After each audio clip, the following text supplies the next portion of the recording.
Halo nakama, selamat datang di channel Anime OP. Yes, kejutan dan informasi yang diberikan oleh Oda Sensei di chapter 1120 kali ini benar-benar membuat para fan One Piece sangat penasaran. Yap, mungkin banyak dari kalian semua yang bertanya-tanya setelah membaca chapter 1120 tentang apa yang sebenarnya akan direncanakan oleh robot kuno dengan mengatakan waktunya sudah tepat, jadi aku akan menggunakannya sekarang.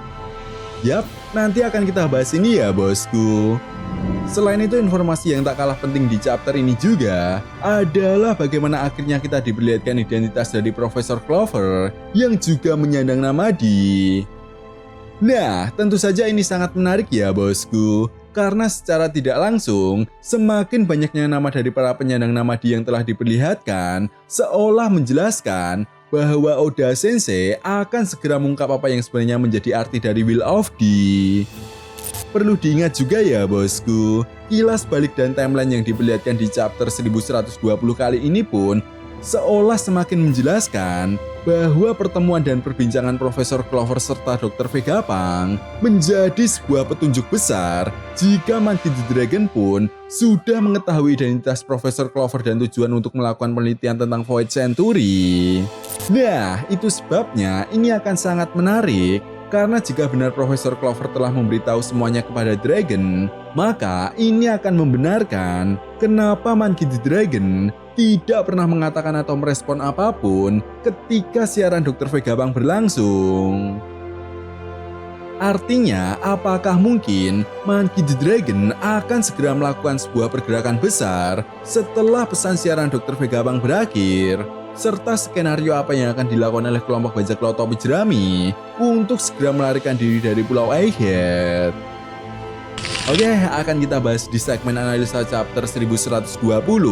Namun sebelum masuk ke pembahasannya, jangan lupa like video ini ya bosku, sebagai dukungan kalian semua untuk channel ini ke depannya. Nah, jika sudah, terima kasih banyak dan mari kita mulai. Nah, analisa chapter kali ini akan kita awali dari rencana besar yang akan dilakukan oleh robot kuno untuk membantu pelarian kelompok bajak laut topi jerami. Yap, seperti yang kita tahu ya bosku, meskipun awalnya Luffy terlihat kebingungan setelah mendengar suara dari robot kuno, namun pada akhirnya Luffy pun mulai menyadari bahwa robot kuno bisa berbicara. Nah, menariknya, robot kuno ini justru menganggap Luffy sebagai sosok Joy Boy yang dia kenal di masa lalu. Bahkan, robot kuno sampai mengatakan, musuhmu adalah musuhku.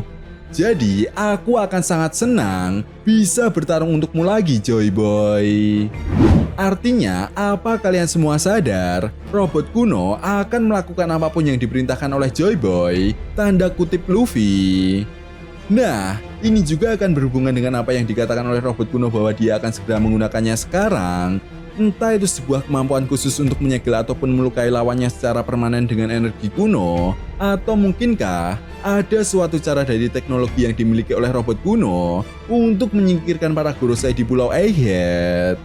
Bahkan tak sedikit juga dari para fan One Piece yang berpendapat bahwa robot kuno akan bergabung dengan kekuatan Gear 5 Luffy, di mana dengan kekuatan imajinasi yang dimiliki oleh Luffy, tubuh Luffy akan dilapisi dengan tubuh dari robot kuno. Nah, terlepas dari benar salahnya hal tersebut, yang jelas ini akan sangat menarik, di mana seperti ada sesuatu yang berhubungan dengan Joy Boy yang saat ini akan dilakukan oleh robot kuno untuk meningkatkan kekuatan ataupun kemampuan dari robot kuno. Ya, entah apapun itu, yang pasti semua ini akan berhubungan dengan pergerakan yang telah dia tunggu selama ini. Yap, kita nantikan saja ya bosku, apa yang akan direncanakan oleh Oda Sensei dengan diperlihatkannya robot kuno kali ini. Lalu kemudian di sisi lain, terungkapnya identitas Profesor Clover tentunya membuat cerita One Piece semakin menarik. Yap, flashback dan timeline yang diperlihatkan di chapter 1120 kali ini pun seolah semakin menjelaskan bahwa sebelum melakukan penelitian tentang Void Century, ada kemungkinan besar Profesor Clover sempat menemui beberapa orang yang bisa membantunya dalam melakukan penelitiannya.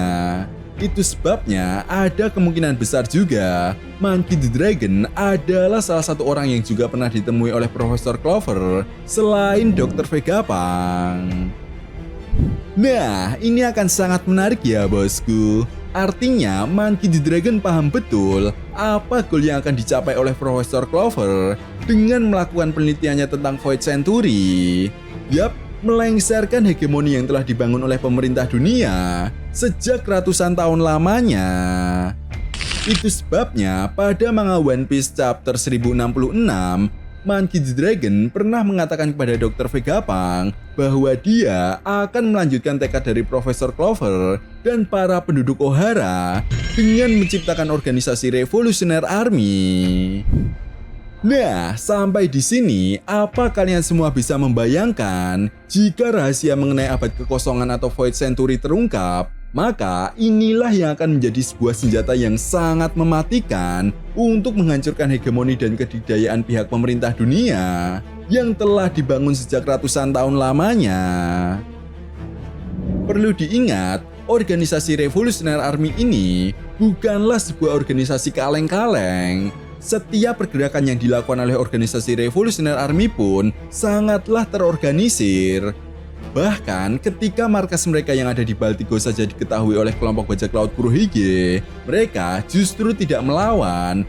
Yang ada, organisasi Revolutionary Army tidak ragu untuk membakar markas mereka untuk menghilangkan jejak dan segera pergi dari tempat itu.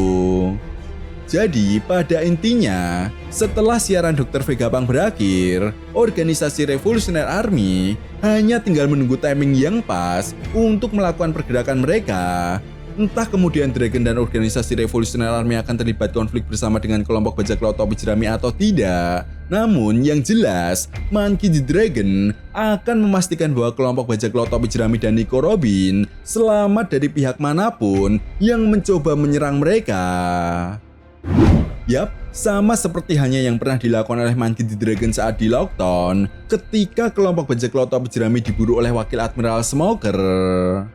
Selain itu, Nico Robin yang dianggap sebagai cahaya revolusi oleh Monkey the Dragon pastinya tidak akan dibiarkan mati begitu saja. Ya, Monkey the Dragon paham betul satu-satunya cara untuk mewarisi tekad Profesor Clover adalah dengan bantuan kelompok bajak laut topi jerami dan Nico Robin. Artinya, secara tidak langsung, hal ini juga semakin menegaskan apakah mungkin Monkey the Dragon adalah pemilik Road Poneglyph terakhir. Ya, meskipun hal ini belum sepenuhnya benar, tetapi tekad yang dimiliki oleh Monkey the Dragon untuk mengungkap apa yang sebenarnya terjadi pada masa abad kekosongan dan mengubah dunia menjadi sebuah bukti nyata jika Monkey the Dragon tertarik dengan kebenaran Void Century. Nah, itu tadi merupakan analisa manga One Piece chapter 1120. Jadi, bagaimana menurut kalian semua? Jika kalian punya pendapat lain, silahkan berikan pendapat kalian di kolom komentar ya bosku. Oke, sampai di sini dulu pembahasan kita kali ini, and see you next time.